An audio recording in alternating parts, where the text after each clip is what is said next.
Good morning, my dear friends. Welcome to my YouTube channel. I am Abhay Gupta. Today I will discuss you class 10th panorama book Acceptance Speech आंग San Suu की। आज की class में chapter 5 acceptance speech आंग San Suu की जो speech है, भाषण है, वो हम लोग पढ़ने जा रहे हैं। पिछले क्लास में हमने what is wrong with Indian films और इस यूट्यूब चैनल पर हिंदी के 4 पार्ट पहले ही पढ़ा चुके हैं, जो कि प्लेलिस्ट में मौजूद है। आप प्लेलिस्ट में जाइए और देखिए। आप लोग एक वीडियो देखने के बाद दूसरा वीडियो नहीं देखते, और वीडियो देखने के बाद जो भी क्वेश्चन आंसर है इसका आपको टेलीग्राम लिंक से PDF के रूप में मिल जाएगा। तो इस वीडियो के माध्यम से सिर्फ हम लोग चैप्टर को समझेंगे और जो भी आपका क्वेश्चन आंसर है वो हम लोग PDF के रूप में देखेंगे। जो मीनिंग है आपको PDF के रूप में मिल जाएंगे, और भी जो मीनिंग है तो वो मीनिंग मैं पढ़ाऊँगा तो बोलते जाऊँगा। तो हम लोग चैप्टर को शुरू करते हैं। तो जैसा कि आप लोग जानते हैं, चैप्टर को शुरू करने से पहले सबसे पहले हम लोग ऑथर के बारे में जानते हैं, और सबसे पहले ऑथर के बारे में ही लिखा रहता है कोई भी चैप्टर में। तो आंग सान सू की के बारे में जानते हैं। तो आंग सान सू की बॉर्न यानी उनका जन्म कब होता है? 19 जून 1945 में रंगून में होता है। Is a pro democracy activist and leader of the national link for democracy in Burma. Burma के नेशनल लीग पार्टी में, जिसके डेमोक्रेसी के लिए उस पार्टी में क्या रहती हैं, एक लीडर रहती हैं, एक प्रो डेमोक्रेसी एक्टिविस्ट रहती हैं। She won the Rafto prize and the Sakharov prize for freedom of thoughts in 1990।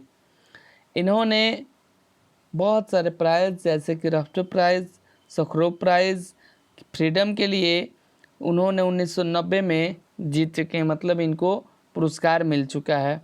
और द नोबेल पीस प्राइज 1991 और नोबेल पीस प्राइज शांति के लिए भी मिल चुका है और 1991 में मिला है। The acceptance speech given here was delivered on the behalf of Aung San Suu Kyi by her son Alexander Aris. Alexander acceptance speech जो है वो क्या है? एक स्पीच दिया गया है, और यह स्पीच जो है आपके चैप्टर में दिया गया है आंग सान सू की के बेटे के द्वारा, यानी अलेक्जेंडर एरिस के द्वारा। तो यहाँ से ऑब्जेक्टिव प्रश्न उठते हैं कि अलेक्जेंडर एरिस जो हैं आंग सान सू की के कौन हैं? तो आंग सान सू की के बेटे हैं, उनके सन हैं, ठीक है। और उनके द्वारा ही ये क्या किया जाता है? स्पीच दिया जाता है। अब आंग सान सू क्यों नहीं देती हैं, इसका हम लोग चैप्टर पढ़ेंगे तो जानेंगे। आंग सान सू की के बेटे अलेक्जेंडर एरिस कब भाषण देते हैं? ये on the occasion of award. किस दिन? जब अवार्ड उनको मिलता है, यानी नोबेल पीस प्राइज जब मिलता है। जब हमारे परिवार के किसी सदस्य को अगर नोबेल प्राइज या कोई भी प्राइज, किसी भी सामान्य पुरस्कार के बारे में बात करते हैं, नहीं अगर वो मौजूद रहता है तो उसके जगह पर उसके घर के कोई भी रिलेटिव लेते हैं। तो उसी प्रकार आंग सान सू की के बेटे जाते हैं, लेते हैं। और ये अवार्ड का आयोजन कब किया जाता है? तो 10 दिसंबर 1991 को। कहाँ पर? ओस्लो में, ठीक है। तो ये था आंग सान सू की के बारे में कि आंग सान सू की का जन्म 19 जून 1945 को रंगून में हुआ था। राष्ट्र प्राइज, सुखरोव प्राइज मिल चुका है। नोबेल पीस प्राइज 1991 में मिला है, और उनके बेटे नोबेल प्राइज को लेते हैं। और नोबेल प्राइज किस लिए मिला है? तो शांति के लिए मिला है। कब मिला है? तो 10 जून 1991 को मिला है। Acceptance speech. Your majesty, your excellency, ladies and gentleman. भाषण देने से पहले हम लोग बहुत सारे मतलब शब्द बोलते हैं, और बोलते हैं योर मैजेस्टी, महामहिम, योर एक्सलेंसी, महामान्य, जो भी है, लेडीज और जेंटलमैन यानी महिलाएं और जेंटलमैन यानी पुरुष। I stand before you here today to accept on behalf of my mother, यानी मैं आज आप सबके सामने खड़ा हूँ और on behalf of my mother Aung San Suu की, the greatest of prizes, the Nobel Prize for peace, ताकि मैं अपनी माँ आंग सान सू की के बदले नोबेल प्राइज ले सकूं। ठीक है। बिकॉज सर्कमस्टेंस मीन्स परिस्थिति, because circumstances do not permit my mother to be in the here in the person, I will do my best to convey the sentiment I believe she would express. परिस्थितियों की वजह से, यानी अभी जैसे परिस्थिति चल रही है उन वजह से मेरी माँ यहाँ जो है क्या है, उपस्थित नहीं है, और इसलिए मैं उनकी भावनाओं को क्या करूँगा, यानी प्राइज़ लेने के बाद वो जो भावनाएं अपनी व्यक्त करती है आप लोगों के बीच, उन भावनाओं को मैं क्या करूँगा, सोचूंगा कि पूरी कोशिश करूँगा कि आप लोग के सामने अच्छे से व्यक्त कर सकूँ, अच्छे से उनकी भावनाओं को आप लोग के सामने बता सकूँ। Firstly I know that she would begin by saying that she accepted the Nobel Prize for Peace not in her own name but in the name of all the people of Burma। वो बोलते हैं, कौन? Alexander Aris. सबसे पहले वो यानी मेरी माँ यही कहेंगी कि ये पुरस्कार जो है सिर्फ मैंने अपने लिए नहीं बल्कि पूरे वर्मा के लिए है। ये पुरस्कार कोई भी बोलता है, जो दूसरे अगर सहयोग से अगर कोई पुरस्कार को प्राप्त करता है जैसे सामाजिक क्षेत्रों में, तो वो अपने आप को नहीं लेता बल्कि पूरे जाति का और पूरे वर्ग का श्रेय देता है।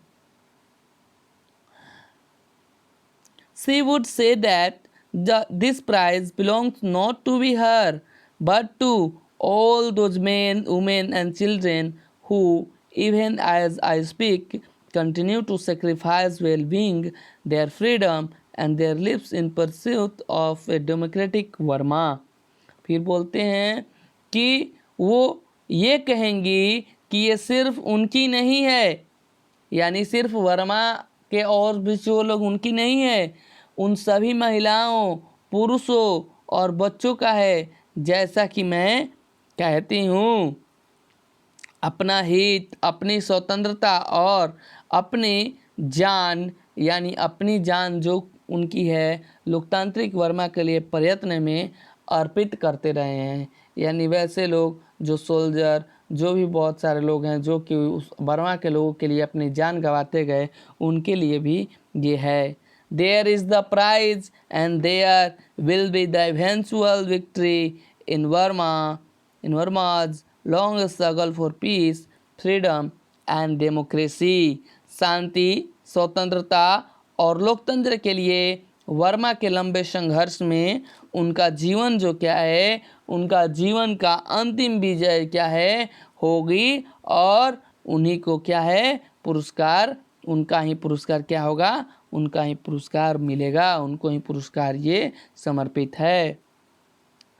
Speaking as her son, however, I would add that I personally believe that by her own dedication and personal sacrifice, she has come to be a worthy symbol through whom the plight of all people of Burma may be recognized।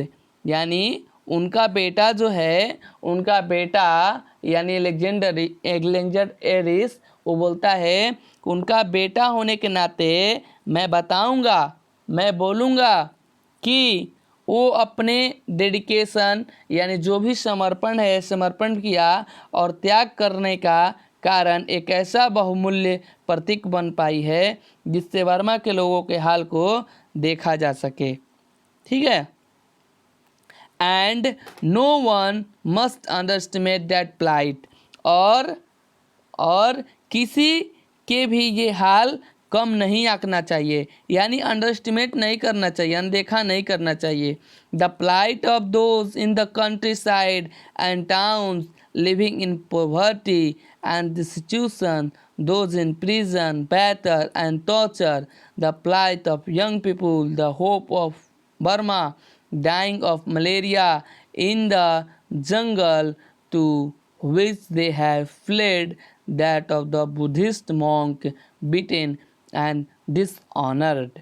ठीक है, अब इसका मतलब जानेंगे कि अब एक एक साइड का मतलब जानते हैं कि the plight of those in the countryside and town, comma है, यहाँ तक का अर्थ जानते हैं कि हाल जो हैं उनके जो देहात या शहर में रहते हैं, living in poverty and destitution, जो गरीबों की ज़रूरत में है, ठीक है, और दोज इन प्रिजन, जो जेल में है, प्रिजन जेल, batter and torture, batter and torture, उनको पीटा जा रहा है, उनको प्रताड़ित किया जा रहा है, जो कष्ट झेल रहे हैं, ठीक है। The plight of young people, plight यानी हाल, ठीक है, यानी नवयुवकों का हाल, जवानों का हाल क्या है, ठीक है। द होप ऑफ वर्मा, यानी वर्मा का आशा। Dying of malaria in the jungle to which they have fled, that of the Buddhist monk, malaria होना उस जंगल में जहाँ से भागे हैं, बौद्धि पंडितों का मार खाना और उनका डिसऑनर यानी बेइज्जती होना। Nor should we forget the many senior and highly respected leaders besides my mother who all are incarcerated, यानी incarcerated, हमें उन वरिष्ठ नेता मेरी माँ को लेकर भी नहीं भूलना चाहिए जो जेल में हैं। It is on their behalf that I thank you from my heart for the supreme honor। इन सब के बदले मैं अपने दिल से, आपको दिल से मतलब क्या करना चाहता हूँ, धन्यवाद देना चाहता हूँ कि आपने उन्हें, मेरी माँ को यानी इन्हें इतना इज्जत दिया कि the Burmese people can today hold their heads little higher in the knowledge that in the far distant land their suffering has been heard and heeded, यानी आज बर्मा के लोग भी अपना सर थोड़ा ऊंचा कर सकते हैं क्योंकि यहाँ भी उनको परेशानी, यहाँ भी उनकी परेशानियों को सुना गया। ठीक है माय डियर स्टूडेंट, पार्ट 1 इस वीडियो में हम लोग इतना ही पढ़ेंगे। अगले वीडियो में इसके आगे और यहाँ के बाद कुछ ट्रू फॉल्स हैं जो कि ट्रू फॉल्स आप कर सकते हैं। ट्रू फॉल्स मैं बता देता हूँ। Acceptance speech was delivered on सितंबर 10, 1991, यानी एक्सेप्टेंस स्पीच जो है वो 10 सितंबर 1991 को दिया गया था। सही है या गलत है कमेंट में ज़रूर आप कीजिएगा, या टेलीग्राम ग्रुप में ज्वाइन करने के बाद आप लोग इसका हमें बना के भेजिएगा, यानी इसका क्वेश्चन आंसर हमें बना के भेजिएगा। और वैसे मैं आपको इसको बता दे रहा हूँ, बताऊँगा तो फिर आप लोग नहीं कर पाएंगे। मैं सबका हिंदी बता दे रहा हूँ, आप लोग करिएगा। On the occasion of the award of the Nobel prize in Oslo, Alexander Aris made speech, कि जिस दिन अवार्ड मिल रहा था नोबेल पीस प्राइज का ओस्लो में, उस अवसर पर अलेक्जेंडर स्पीच क्या कर रहे थे, स्पीच दे रहे थे। अब सही है या गलत आप बताएंगे, चैप्टर पढ़ लीजिए अच्छे से। Alexander Aris is one of the brothers of Aung San Suu की। अलेक्जेंडर एरिस जो क्या हैं, आंग सान सू की के ब्रदर हैं। अब क्या है क्या नहीं, ब्रदर हैं तो सही और नहीं है तो गलत मारना है। उसके बाद आप सोचिए, Alexander Aris thanks from his heart for this honour, इस सम्मान के लिए यानी उनकी माँ के सम्मान के लिए जो मिला हुआ था पुरस्कार, उसको क्या करते हैं, दिल से धन्यवाद देते हैं। अब धन्यवाद देते हैं कि नहीं देते हैं इसका आप लोग कीजिएगा। उसके बाद ये है आपका ब्रीफली क्वेश्चन आंसर, जो कि आप टेलीग्राम ग्रुप से ज्वाइन कीजिए, वहाँ से आपको इसका मिल जाएगा। उसके बाद हम लोग अगले चैप्टर में इसका हाफ पैराग्राफ, जो इसका पैराग्राफ और जो छूटा हुआ है ये हम लोग पढ़ते हैं। इतना आप वीडियो देखिए, देखने के बाद कमेंट ज़रूर कीजिएगा, चैनल को सब्सक्राइब जरूर कीजिएगा। Welcome to my YouTube channel once again. धन्यवाद, थैंक यू।